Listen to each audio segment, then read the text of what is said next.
Kira-kira bakal siapa yang menguji logikanya Pak Rocky di tulisan itu? Terima kasih. Oke. Yang ingin saya tanyakan, kalau ke Pak Rocky agak ngeri-ngeri sedap, jadi saya ke Pak Erlangga. Daun saja dibikin petis. Semoga saya dapat buku gratis. Orang tua begini mendengar etik dasmu ya, saya maaf ya, saya agak tersinggung sebenarnya. Saya dulu bertanya juga Pak Rocky Gerung, kenapa Pak Rocky Gerung bilang Jokowi bajingan tolol? Ternyata jawabannya hati saya kok bener juga ya Pak. Untuk Bung Rocky Gerung tadi kan sempat dibahas tentang kaum marginal ya. Saya rasa di era sekarang tuh kaum marginal nambah lagi yaitu LGBT. Nah, menurut Rocky Gerung sendiri, gimana pendapat Bung tentang LGBT? Terima kasih. Anda tanya apa pendapat saya tentang LGBT, gitu? Salah pertanyaannya. Anda mesti tanya apa pendapat saya terhadap pendapat negara tentang LGBT. Itu benar. Kan ada gunanya saya jawab itu kan, saya mesti jawab. Komen lagi, apa pendapat? Negara udah berpendapat? Belum. Sekarang saya bantu negara untuk berpendapat. Supaya kalian yang kuat. LGBT adalah warga negara. Haruskah negara memahami semua jenis pengalaman warga negara?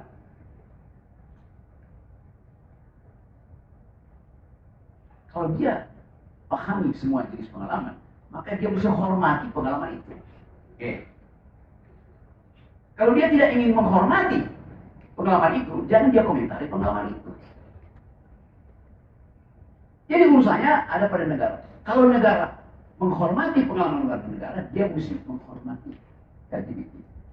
Kalau negara tidak peduli dengan pengalaman negara warga negara, maka dia jangan larang LGBT. Kan begitu kan? Karena ada buat kesimpulan. Negara mesti jawab apa? WA saya kalau ada jawabannya. Bapak tadi itu. Tadi saya coba uraikan bagaimana diskurs publik itu harus bekerja. Warga negara hanya bertanya pada negara terhadap penelitian untuk semua soal itu. Kalau kita disuruh saling berpendapat, warga negara yang senang. Lain mereka itu. Dapat poinnya? Jadi pastikan bahwa Anda sebagai warga negara berhak menanyakan pada negara apa pendapat dia tentang semua hal. Jangan kita yang disuruh negara untuk saling berpendapat. Kalau kita berkelahi dan sebagainya. Oke. Tadi Pak Guru uraikan hal yang di ujungnya akhirnya dia memutuskan. This is the last chance for the republic. Last chance, the last day of the republic. Benar, semua orang akhirnya bertanya, apakah ini hari-hari terakhir dari republik? Bagus pertanyaan. Saya jawab aja. This is the beginning of the end. Dimulainya hari-hari untuk menemukan tamatnya republik. Tangan, saya teruskan. Mana lebih penting? Menjawab pertanyaan, is this the beginning of the end? Atau menjawab pertanyaan, singkat yang what is the beginning after the end? Besok republik runtuh dan tidak ada konsolidasi ideologi. Anda semua, kita semua akan menonton fasisme. Dalam keadaan kekacauan yang nongol adalah fasis. Entah fasis kanan, fasis kiri, fasis tengah. Karena itu, kita sodorkan konsep ini makanya untuk dijadikan pedoman di hari-hari pertama. Tidak terjadi krisis atau di hari-hari akhir ketika krisis masih diselamatkan. Itu dari berpikirnya. Jadi jangan dibawa oleh emosi, ini udah ada begini, oh ya, setelah itu apa? Enggak, ya ada kritik gitu. Kalau Anda nggak punya ide, begitu terjadi perubahan radikal, kita semua jadi puing-puing yang akan dibersihkan oleh militerisme. Kalau Anda tanya siapa yang akan mengkoreksi pikiran saya? Pikiran dikoreksi oleh metode, bukan oleh orang. Jadi salah itu ya. Logika dikoreksi oleh fallacies di dalam reasoning. Logical fallacies mengkoreksi koherensi dari susunan pikiran. Jadi bukan saya yang mengkoreksi Anda, saya mengkoreksi Anda melalui metode berpikir. Demikian juga sebaliknya, Anda boleh koreksi saya. Tapi Anda nggak bisa bilang pikiran saya salah, itu cara berpikir saya yang salah itu. Yang saya terangkan juga pada Pak Jokowi waktu itu, saya tidak mengkritik dia yang berpikir, tapi cara dia berpikir sebagai presiden salah. Saya bilang dia bajingan tolol itu. Jadi itu fair, saya terangkan. Jadi sekali lagi, di dalam reasoning, Anda pasti menemukan metode yang gagal untuk mempertahankan koherensi, namanya terjadi logical fallacies. Logika itu dimaksudkan untuk menghalangi kontradiksi, karena itu dia mesti koheren. Begitu ada kontradiksi, maka dia gagal sebagai logika. Dialektika sebaliknya. Dialektika justru mempromosikan kontradiksi. Jadi tidak boleh koherensi itu menetap dalam dialektika.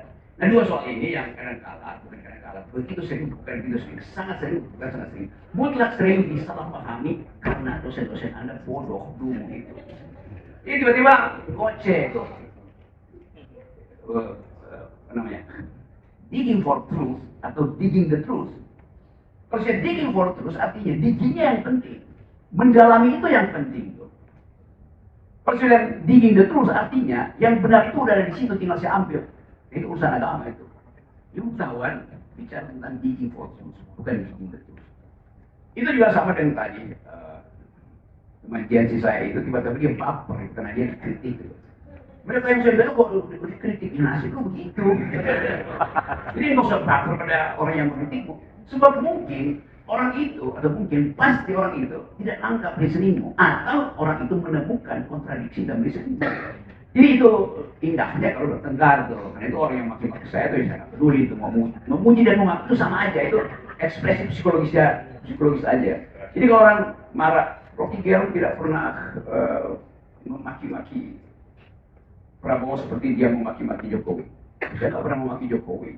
Saya memperlihatkan kegagalan berpikir Jokowi. Tapi kenapa nggak temukan juga kegagalan berpikir Prabowo? Kan harus sama. Dengan presidennya Jokowi beda dengan Prabowo. Kalau saya mau kritik Jokowi sama seperti Prabowo, maka Prabowo mesti melakukan sama dengan Jokowi, baru saya kritik. Logikanya begitu, kan itu orang cepat marah.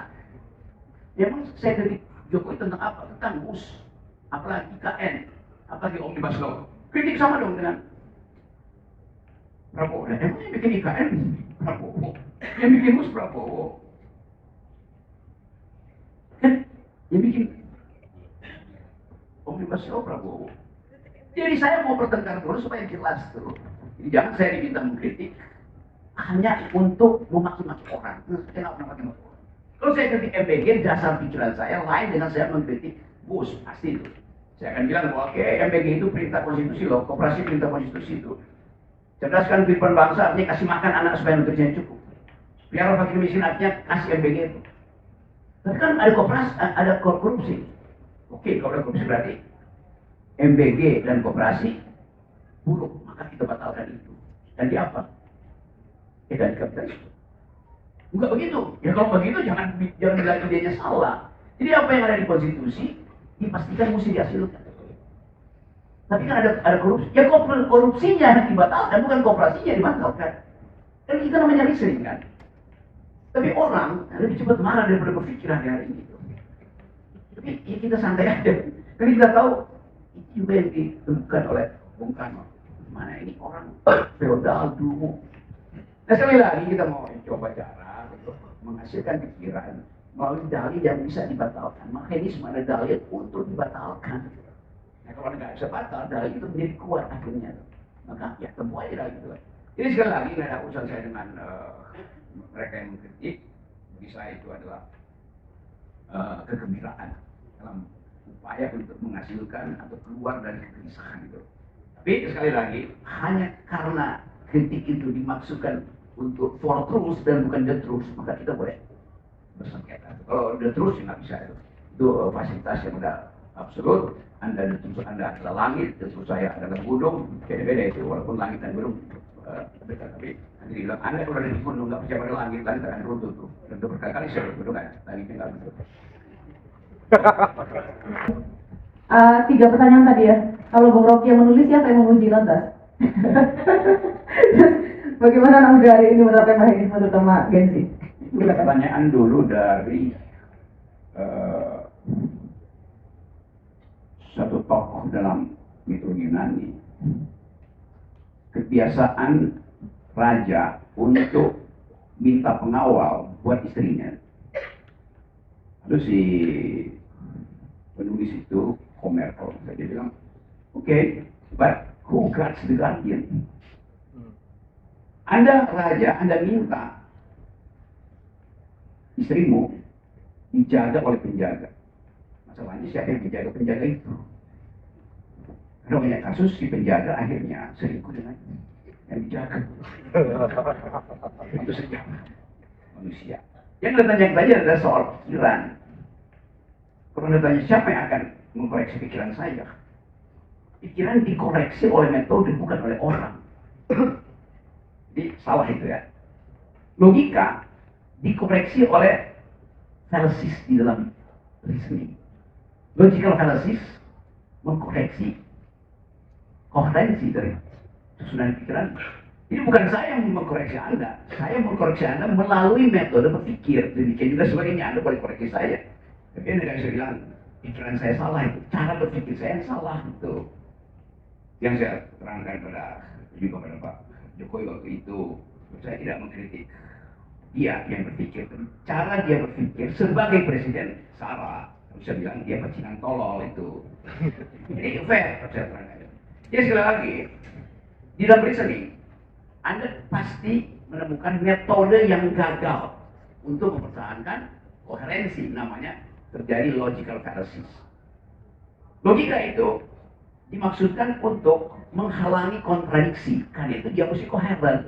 Jadi kalau ada kontradiksi, maka dia gagal sebagai logika. Dialektika sebaliknya. Dialektika justru mempromosikan kontradiksi. Jadi tidak boleh koherensi itu mentap dalam dialektika.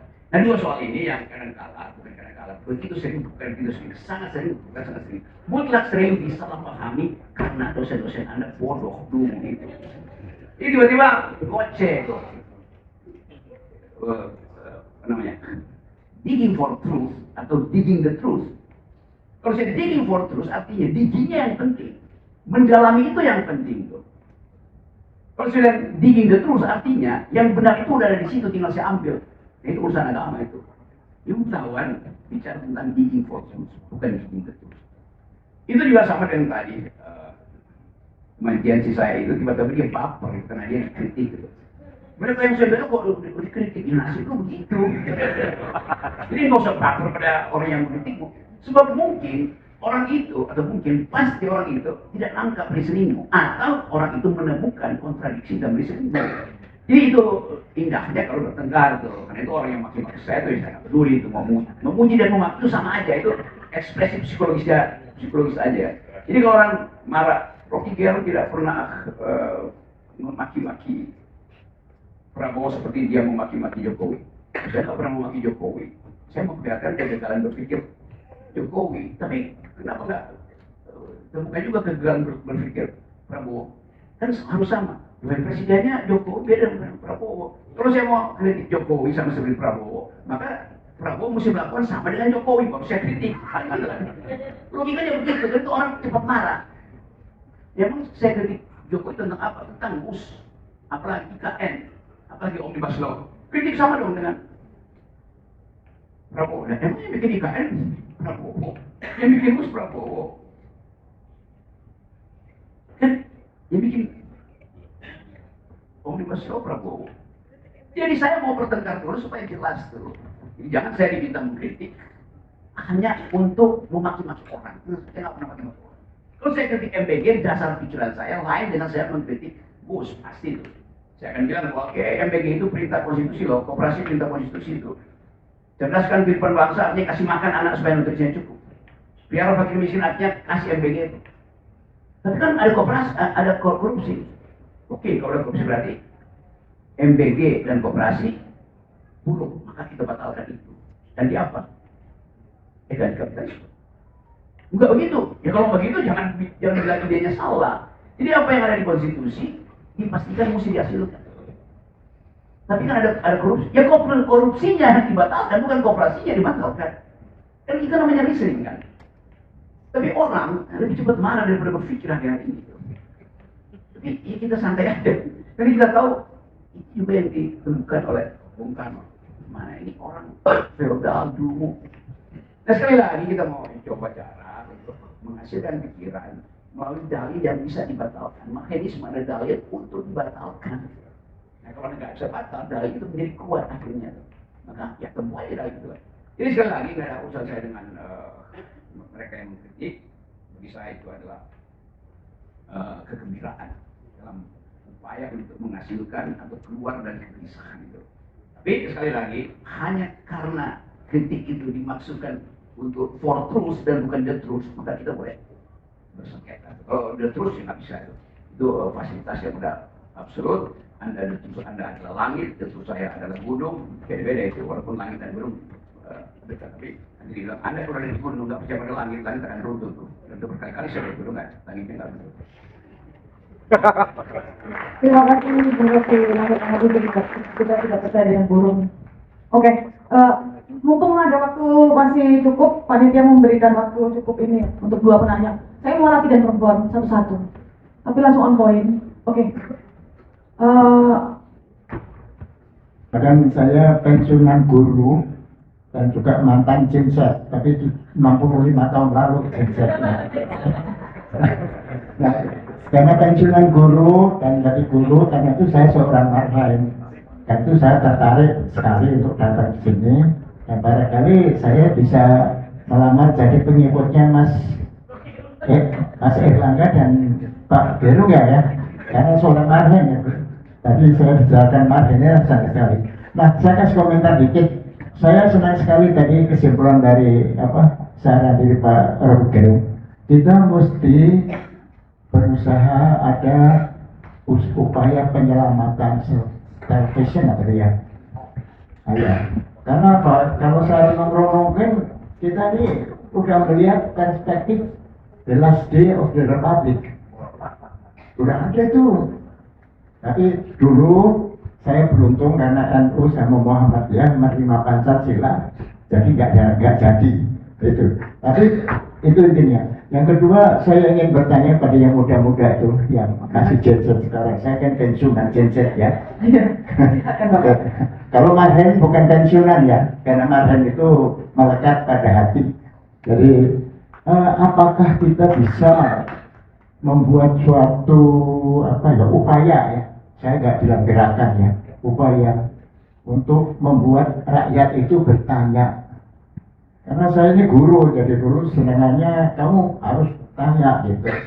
Jadi dengan bertanya, maka mereka akan pintar dan mengetahui dengan baik apa yang sedang dikerjakan atau yang akan dikerjakan. Nanti tanya Pak, apakah Bapak nanti mau korupsi atau enggak? Tanya Pak, kenapa korupsi? Tanya Pak, kenapa pakai gasmu? Bukan bisa dong saya. Orang tua begini mendengar etik dasmu ya, saya maaf ya, saya agak tersinggung sebenarnya. Tapi karena bisanya bertanya, ya bertanya aja, mengapa Bapak bilang dasmu? Oke, tapi saya dulu bertanya juga, Pak Rocky Gerung, kenapa Pak Rocky Gerung bilang Jokowi bajingan tolol? Ternyata jawabannya hati saya kok bener juga. Karena bertentangan dengan sekarang hidup buat apa ideologi kerja. Nah, ini kan sangat bertentangan dengan yang nuansa hari ini ya. Kenapa perlu ya akhirnya apa? Kalau nggak ada ideologi yang manipulasi, katanya bekerja buat rakyat, tapi buat anak dan mantunya, kan begitu. Jadi maaf ya ini saya kan. Nah pertanyaan saya tadi saya ulangi lagi, apakah yang muda-muda ini tidak bisa membuat gerakan rakyat bertanya? Oke kan, bertanya dulu deh. Nanti bertanya itu langsung dijawab dan itu rakyat itu pinter. Jadi kita jangan melawan deh, memberdayakan barangkali. Baik Pak, sudah direkam pertanyaannya. Terima kasih. Baik, terima kasih Pak atas pertanyaannya luar biasa. Lanjut, silakan, Mike. Baik, terima kasih saya Mas Anda untuk kesempatannya. Selamat sore Bung dan sekalian, perkenalkan saya Grace, seorang mahasiswa dan izin bertanya kepada Bung Erlangga. Kan saya melihat pembahasan tadi bahwa Mas ini sebenarnya membahas tentang kaum terpinggirkan, kaum marginal seperti itu ya. Tapi kenapa pembahasan Marhen yang justru membahas orang-orang terpinggirkan itu rasanya hanya diadopsi dan dipahami oleh kaum elit dan akademisi? Apakah memang kaum Marhenisme ini selalu ditulis dan didesain hanya untuk dipahami oleh elit dan akademisi gitu? Karena rasanya tiap saya turun desa kayaknya belum pernah ada orang desa yang akhirnya betul-betul memahami apa itu Marhenisme. Dan untuk Bung Rocky Gerung tadi kan sempat dibahas tentang kaum marginal ya. Saya rasa di era sekarang tuh kaum marginal nambah lagi itu LGBT. Nah, menurut Rocky Gerung sendiri, gimana pendapat Bung tentang LGBT? Terima kasih. Terima kasih, pertanyaannya langsung dijawab oleh yang muda-muda dulu. Silakan Saudara Dinda. Gerakan bertanya Anda di Indonesia, maka bagaimana respon? Oke, ini hal yang gini. Anda tanya apa pendapat saya tentang LGBT, gitu. Salah pertanyaannya. Anda mesti tanya apa pendapat saya terhadap pendapat negara tentang LGBT. Itu benar. Nggak ada gunanya saya jawab itu kan. Saya mesti jawab. Komentar apa pendapat? Negara udah berpendapat? Belum. Sekarang saya bantu negara untuk berpendapat. Supaya kalian LGBT adalah warga negara. Haruskah negara memahami semua jenis pengalaman warga negara?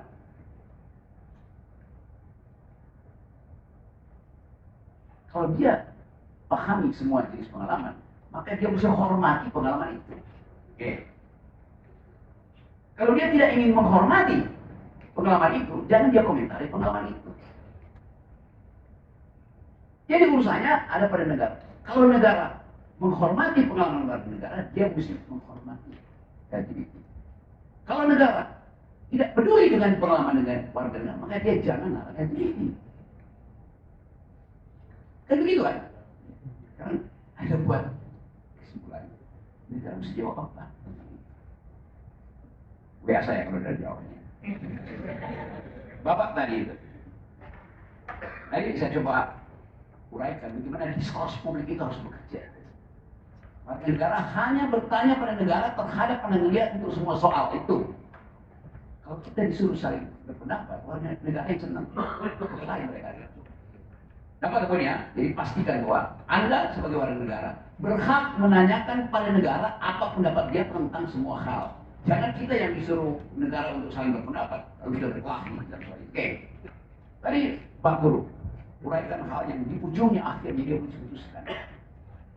This is the last chance for the republic. Bukan last chance tadi, the last day of the republic. Benar, semua orang akhirnya bertanya, apakah ini hari-hari terakhir dari republik? Bagus pertanyaan. Kita jawab aja. This is the beginning of the end. Dimulainya hari-hari untuk menemukan tamatnya republik. Kanan, saya teruskan. Mana lebih penting? Menjawab pertanyaan, is this the beginning of the end? Atau menjawab pertanyaan, what is the beginning after the end? Besok Republik runtuh dan tidak ada konsolidasi ideologi. Anda semua, kita semua akan menonton fasisme. Dalam keadaan kekacauan yang nongol adalah fasis. Entah fasis kanan, fasis kiri, fasis tengah.